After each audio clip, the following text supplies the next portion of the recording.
Want to use Walmart Associate discount card online? In this video, I will guide you how to do that. The first thing you want to do is launch open the Walmart app or open up any web browser and head over to walmart.com. Now make sure to log into your account. After that, tap on these three lines at the top left corner. Here, tap on account.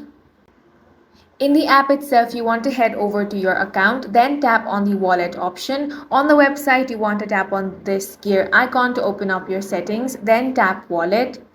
Now you will find the option of associate discount. Go ahead and tap on that.